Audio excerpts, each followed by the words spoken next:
Sebab itu arahan saya kepada badan ini ialah untuk teruskan siasatan dengan cukup rapi, dan saya mohon Yang Berhormat dan rakan-rakan ahli parlimen yang 222 orang ini biar ambil satu sikap yang tegas.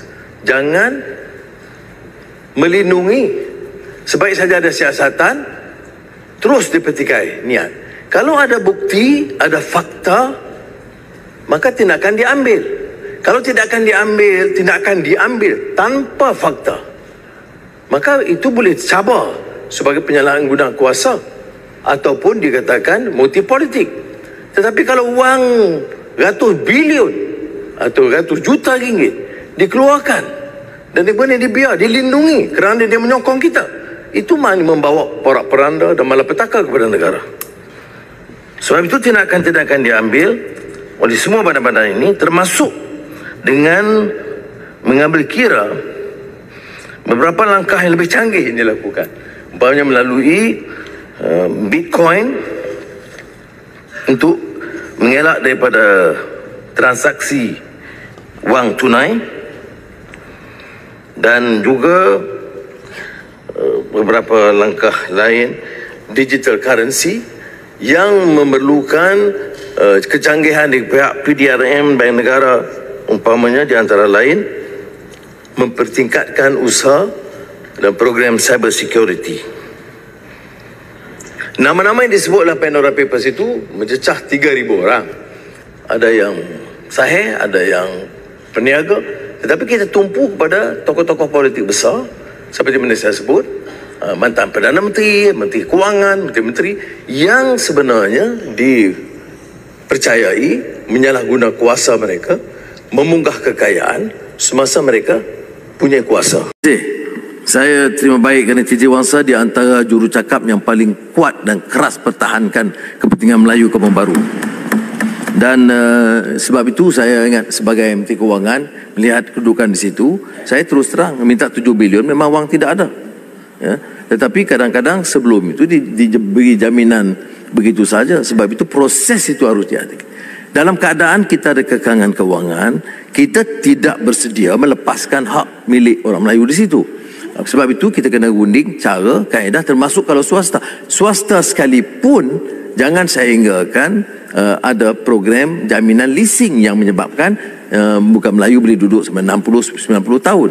Jadi oleh kerana jaminan daripada awal yang termaktub dalam peraturan dan perlembagaan negara tentang Malay Agriculture Settlement di wilayah persekutuan itu, kita harus pertahankan. Dan tentunya Yang Berhormat akan dimohon untuk memberikan kerjasama bersama dengan ahli parlimen wilayah persekutuan.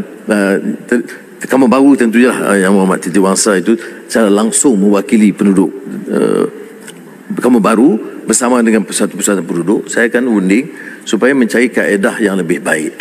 Syarat dia dan prinsip dia tidak boleh lagi daripada apa yang saya sebut daripada awal. Soal jaminan Menteri dulu tu soal mereka lah. Saya tidak fikir ini memberi pengaruh kepada dasar yang dilakukan, dan apa-apa yang melibatkan peruntukan kewangan yang besar mesti dibawa ke Kementerian Kewangan dan Jemaah Menteri meluluskan. Terima kasih. Pertama, tindakan tidak boleh diambil berdasarkan pendakwaan sebelum penghakiman.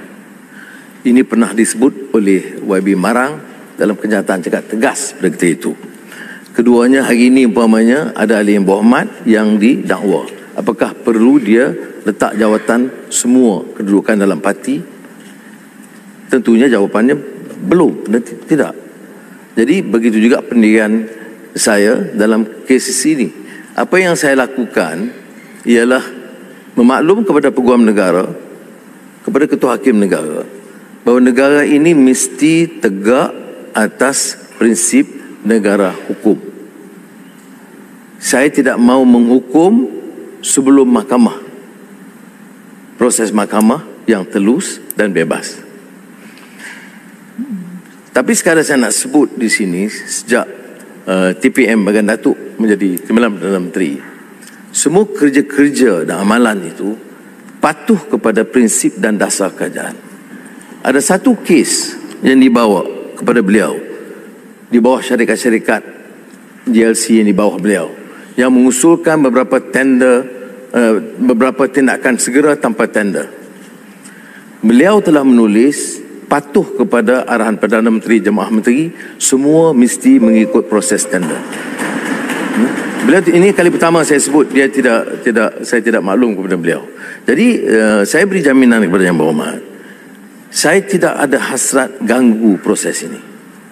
Cuma persepsi mungkin tepat yang disebut oleh saudara Yang Berhormat Pasir Mas.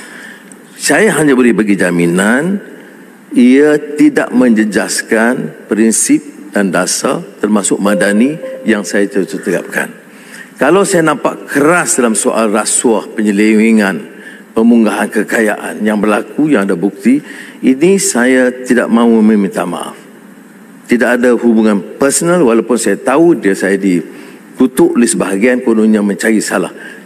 Arahan saya kepada mereka, termasuk pagi tadi mesyuarat dengan semua badan-badan ini, saya kata ambil tindakan. Saya tidak peduli dari parti, termasuk dari parti keadilan sendiri. Saya tidak akan boleh menjamin parti saya ini 100% bersih, seperti mana orang belah sana kadang bicara kami semua bersih. Terbukti tidak benar. Jadi marilah kita betulkan, kerana bagi saya madani ini bukan saja slogan kosong. Saya nak bawa, nak ajak rakyat faham bahawa negara tidak boleh selamat tanpa nilai, tanpa tata susila, tanpa akhlak. Kita boleh maju dari segi ekonomi, tapi rosak dari segi tata kelola, urus yang juga melibatkan rasuah dan penyalahgunaan kuasa yang sudah menjadi amalan. Saya sebut masalah sistemik, ada orang kata ini mengecam negara di luar Malaysia di luar negara. Ini kenyataan. Sama ada kita sebut di Jakarta atau Bangkok, saya akan sebut. Ya. Mengapa saya nak beritahu di Jakarta atau Malaysia ini negara yang 100% bersih? Ya, nampak sangat saya penipu. Saya beritahu apa yang sebenarnya. Kita sedang bergelut melakukan islah kerana ada masalah. Terima kasih. Untuk penjelasan Yang Berhormat, jumlah daripada laporan GFI dulu sehinggalah Pandora Papers dari Malaysia itu agak tinggi ketimbang jumlah penduduk dan kedudukan ekonomi. Ya. Ada yang disebut yang besar seperti negara China atau Arab Saudi dan beberapa negara lain, tapi Malaysia itu di tingkat atas. Maknanya wang yang dibawa keluar dari Malaysia itu dari sumber-sumber yang dianggap illicit, haram, kebanyakannya, saya tidak boleh mengatakan semua, ini terserah kepada badan penyiasatan, itu agak terlalu tinggi bagi negara ini.